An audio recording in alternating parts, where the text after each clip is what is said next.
coming up on All Things B. They know you ready. I'm ready when you are. What's up, y'all? It is BPureese, and you already know you are now watching Takeover TV. I'm ready for it. You ready for it? Y'all not ready for it. I think y'all ready for it. Time and time again, people like to tell me, like, B, you doing too much. B, you just need to focus on one thing. B. Girl, shut your up.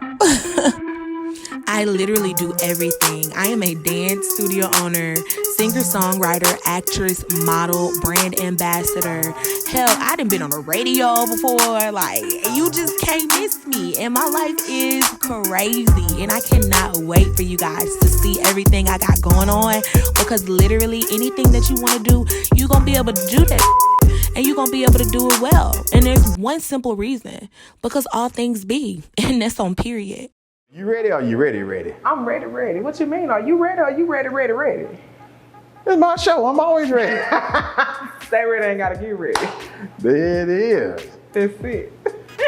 Man, let the people know who we got on here today. What's good? How you doing? My name is BPureese. I am singer, songwriter, dance studio owner, dancer, actress, model, shabam, all of that good stuff. Yeah. But damn, what is it that you don't do? I cannot play the harp. I probably can play the harp. Mm-hmm. But I mean, you know, hey, I think everybody can do anything they want to do if they just practice. So just practice. It felt amazing to get asked to do a Takeover TV interview with my boy Jill. Doing the freestyle, Britt. Hey, my name is Britt and I'm from Louisiana. I got a lot of things and I got that hammer. Hey, I got this hammer. hey, I don't know what I'm doing, hey. but I'm pursuing and you was losing. Hey. He gonna be put it at the beginning of this. No, I should. Yes. I absolutely adore him. And y'all, it's a big deal for me because he is locally in Shreveport, Louisiana, but not born and raised here. Texas. No, I'm saying like you're in the area. You've been in the area long enough to understand what's going on. Oh, yeah. And to get those times. I understand. Them glad. I understand. Pushing through algorithms. It is just amazing. Absolutely amazing. I adore his work ethic. I adore his team. I adore everything about what he is doing down the street. You feel me? Because it's about us being able to push through past where we at. So you doing this down the street. This is something that we need to honor. So when he asked me, and let me get this clear, he don't ask everybody to do that. Some people you have to be doing something. You have to be of substance. I feel like the most deserving and the people that work hard and work at their craft should have the opportunity to come on Takeover TV. And you have done that. That's what makes you so unique though, because you're actually watching, you know. Right. It's not a favoritism thing. It's not oh, she cute, let me get her on there real quick. It's let me see what kind of substance this person has. Like, Right. okay, substance, that's fine, you know. Come get some soup. I got a whole bunch of seasonings for you and ingredients. I got some substance for you. Right, because it's a lot of cute girls that have asked to be on Takeover TV, but they didn't have nothing besides their cuteness. Right, a smile. Right, there was nothing there, so I'm like, what are we gonna talk about? Your bad cute girl, try hard. I mean, after we talk about how good you look, what are we gonna do for the rest of the time? Correct. So, Correct. cuteness does nothing for me. Look at her. Oh, real mercy. representation of what they would have did. I'm trying to show you. Exactly. and it does nothing for me. It does nothing for my platform. It does nothing for my viewers. Absolutely. I agree. You have to be of substance. I mean, he just did Megan Thee Stallion a couple years ago, and then she just blew up immediately. Like, you know, it's Megan and Megan for me. Last time we talked about some Megan. Megan, we're gonna be sisters. I think that's what it's gonna be. We getting sisters. I touch, you touch, I touch, let's touch. Let's do it, you know? We both big. So where did you develop the love for dancing and singing? Man, around the same age. I was 3. I was around 3 years old. Did you say 3? I was 3. I started dancing when I was 3 at Shreveport Shreveport Dance Academy, well, at Shreveport Metropolitan Ballet now. So I trained there from 3 all the way to when I was 17 years old. I did ballet, hip hop, jazz, tap, point, lyrical, all of it. I was on competition teams, won scholarships for it. I was always one of the only African Americans that were in the class all the time. So I was kind of used to their demographic. And then with me singing, grew up in a church, Carroll Temple Church of God in Christ. We about to sing, and that's what we do. We like to sing. My mother can sing her behind off. My daddy played the drums. They met as musicians. So it was just kind of like, that's how I was born, literally born into music. So it's like, okay, well, this is what it is. When you're around it your whole life, it's just kind of natural, I think, you know. Okay. All right. So when did you decide that you was going to be a dance teacher? Ooh. I decided that at an early age. Honestly, I was a teenager. I was about 15 years old, and I was doing student teaching at my studio. They had an opportunity for you to kind of help with the teachers and things once you got to a certain age. And I was one of those people who got a chance to do it. I really enjoyed it. But past being, you say dance teacher, and I said early on, but then I say on the contradictory side, I never really felt like this was going to be what it is right now. Like, I imagined being where I got my scholarships at, to be honest. Like, I got a scholarship to Broadway Dance Center when I was 22 years old in college from a guy named Sean Bankhead and a guy named Casper. They were down there at like this big old convention where all the NBA, NFL, and pre-professional, which is collegiate dance teams go. And I envisioned myself honestly traveling or being one of those girls until I found out they only make like $100 a game, if that. Wow. So when I found out that the craft was so disrespected, monetary wise, right, I was like, whoa. So I'm not finna just up and pack my bags and risk my everything. And they was telling me, oh, you need to lose weight. You be perfect for everything. You just need to lose 35, 40 pounds. And I was like really little at the time. So with me being that little and looking at that little amount of money they had going on, I was like, no, let's go a different route. But I always knew I wanted to own a dance studio. Damn, that was something that I've always wanted to do. Not necessarily just stay in that mug being the teacher, but make sure that I foster this same community. I want to give back to people who are ignorant about my craft, because there's so many people down here that's just disrespectful to my craft. So my biggest thing is, I've always said, like, my first group of seniors graduated 2 years ago. Second group graduated last year. I'm going crazy, but it's one of those things where they're keeping up with me in college and things like that. They still console me to this day. They still are gonna be the people that I call for my background dancing, period. When I go off to go somewhere, they're going to be the ones that are gonna be dancing behind me, because I'm going to immediately try to push them into the professional world through what I do based off of their upbringing with me, because that's just gonna be the result. Every child who's gonna be under me, I make it, they make it. Whether it be agency-wise, whatever I can do, if I know that there's talent and you believed in me in Shreveport, Louisiana, and you actually believed and invested in me enough for me to teach your child, I thank you, I love y'all, and we're going up, you know? Without any type of hesitation, we're going up. So you got a new dance studio now? Yeah, I'd say it's pretty new. Pretty new. It's pretty new. So I started off on Uri Drive in a house with 6 kids 5 years ago. Wow. And it grew so fast. Within a year, I had to give my lease up. Ended up starting a dance team called Black Ice Dance Company. Shout out to BIDC, you already know what it is. So how many kids you got now? Oh, after COVID, I have about 50.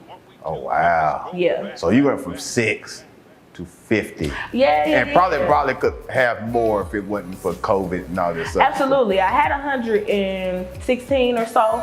Damn, okay. And then the demographic that's serving, at the end of the day, it always comes down to, if you can't afford something, then we gotta do what we gotta do at the end of the day. Right. So it always comes down to, I try to work with you, but at the end of the day, I'm servicing my people. My people say, hey, I can't do this right now. So Right. COVID really took a toll on the number True enough. of individuals, but I am grateful and thankful to still be open, because so many other people had to close down. Major businesses literally having to close down, and I'm not one of those individuals, so I'm really blessed for that. pause for the motherfucking cause. For a second. For me, real quick. Real. Let me tell you about what happened after this Jeff Takeover TV interview. So look, we wrapped it up. Everything was cool. Like, oh yeah, that's my bro. We vibing. We chilling. Oh yeah, we took some pictures too. We took some real cute pictures. I was posing and stuff.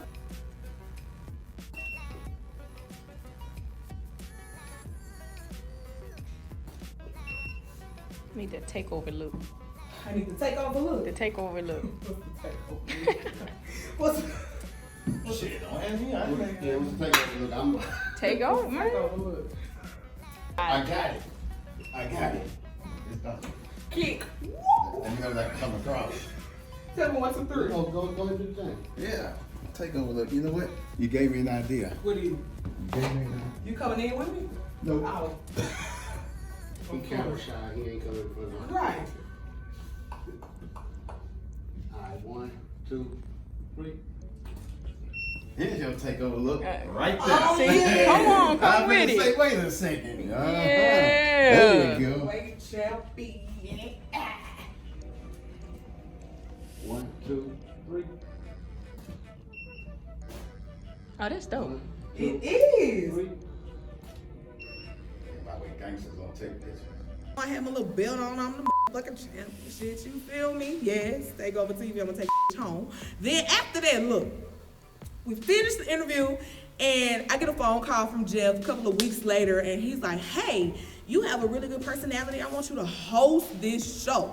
So I'm thinking in my head like, "Oh, he got the views and he got the followers and stuff. I'm finna get it together, okay?" I'm spitting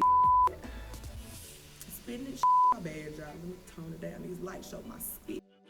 So look, he has me to host, and we show up. We pull up. I got my outfit on. I did makeup better than it ever has been, because I said this is my shining, breaking moment. This I was just excited, like, oh yes, we finna get it done. I'm walking there. I got sunglasses on, for Christ's sake. My Lord, I put on sunglasses. It was 9 p.m. I didn't get. We walking up in there. Footage rolling, and I feel cute. Got my little Louis Vuitton. What should I be? You know, what you want? What kind of vibe? Just get through. You want this? Crazy You want self. this? What you want? Just get through. Huh? What's up, man? There's always one crazy one. I'm the crazy one? Yeah. I can't be crazy. Right. I can't be. Right. It's funny. I really feel like you wouldn't know what to act, how to act. And I'm doing my stuff. We was talking, vibing. My girl Veronica was in there. My girl Veronica, also dope photography, because she dope, oh so dope. They just accumulated spit in my mouth. Oh so dope. That's what it is. I love her photography. So look, we all chilling in this Geminis in the room, and then we had this little Aries over there too. But we had Geminis in the room, and you know. We talked, and you know, we talked, and we talked, and we talked some more, and we had talked some more, and then, you know, started looking at the goddamn moon go down and the sun come up, because a motherfucker showed up. I don't know nothing about no CP time. I don't know nothing about no colored people time. I don't think we need to, no. How I grew up as a colored girl was being on time. Actually being early. Being early is being on time. Being on time is being late, and to be late is to have never come at all. Do you understand what I'm saying? So I'm looking at the clock like, okay, that's fine, you know. When you kind of big and stuff, you got all this little power and stuff, you know, you can show up late. You know, you do what you want to do. You do a hair flip, like, she gonna be there. She gonna be there 20 minutes, 45 minutes past. Oh, that's all right. She gotta get it together, I guess. I don't know, man. I just wanted to host the goddamn show on Takeover TV, because I had got invited. The people don't get invited to do that shit. An hour go by. We having some good conversation, though. Don't get me wrong. Like, we into the conversation. I swear, it was wonderful. That's beautiful. Bible study was on fleek. However, I came to do a Takeover TV interview, and I left with Bible study. We had Bible study. secular Bible study. I'm still looking at the clock. Clearly she ain't had one on her wrist either. I don't know, baby, but yeah. She ain't answered the phone. Jeff called. I think he texted. I think he did a whole bunch of stuff, and she just ghosted. Whoop, bitch. Out of there. Yeah. Still looking at my imaginary watch. Didn't show up. I was like, damn. Why we gotta be like that? Huh? That's what I be talking about. This man has a wonderful platform, a wonderful opportunity to do a wonderful thing, and your algorithm would have just went a wink, wink, and you said a dink, dink. That motherfucker. You. Me too. Clearly. I ain't shit. But we had a good, nice networking conversation. I don't know what to tell y'all. She ain't show. She ain't got. You ain't come. It's all right. Don't play me. Just said you wanted another person to interview your ass. Been okay. It's all right. Gotta still good. Listen, people. Listen, Linda. Listen, George. Okay? For the males and the females, look, if you're really serious about this thing, when I say this thing, I'm talking about anything that you want to do, whether it be networking, whether it be your job that you want to manifest into something bigger, starting a business, being your own brand, be on goddamn time. Show up. Let's start there. Show up to your obligation. Respect other people's time, because people, they fabricate things about you. People, first impression is the lasting impression, and if that's what it is, then you just gonna be, it's so hell, child. Out of luck, that is, Don't do that. Just come to the gig. Especially if you say you're gonna come to the gig, we're gonna talk about it, and then, come to the gig. Yeah, that's just a life lesson, though, for real. Come to the gig. If you're serious about what you're doing, you're serious about wanting to be better than what you were yesterday, if you're serious about taking whatever you do serious, show up. It's the first step. Show up. On time. Put the pen down, okay? Everybody wants to write a dream out. Yes, the Lord said write it down and make it plain. He said make it plain. After you make it plain, you got to put the damn pen down, pick the paper up, and do something. Start to execute. Start is what we want to do. START. Start. That'll be a good start.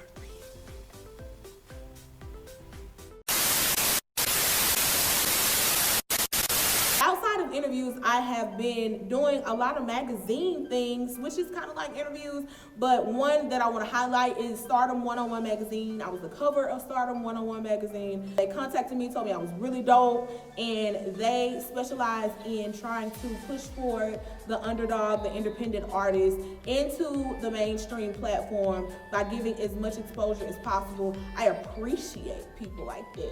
People like that just don't know the type of appreciation that independent artists or artists that are just out here, grinding and doing what they do, giving us the opportunity to shine. They have digital magazines, and I just felt like it was a really dope opportunity, and I was just honored to be called. Little old me was called. I was just excited, I'm excited. I'm excited to be doing big things. I'm excited to be slowly going in the direction that I know that I'm meant to go. I am meant to love on y'all. I know I'm meant to love on y'all.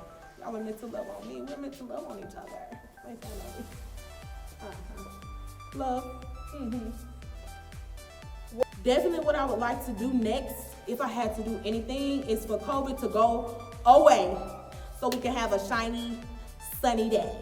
In other words, I want to travel the freaking world. Everywhere that I was supposed to travel, like I said, COVID blocked it. So maybe I was trying to prepare. Maybe he want me to get the waist a little more snatched or something, maybe. Whatever it is, whenever the world opens back up, I'm going to be traveling like a dog on, a gypsy, Rolling Stone. I don't know. I'm going to be traveling everywhere.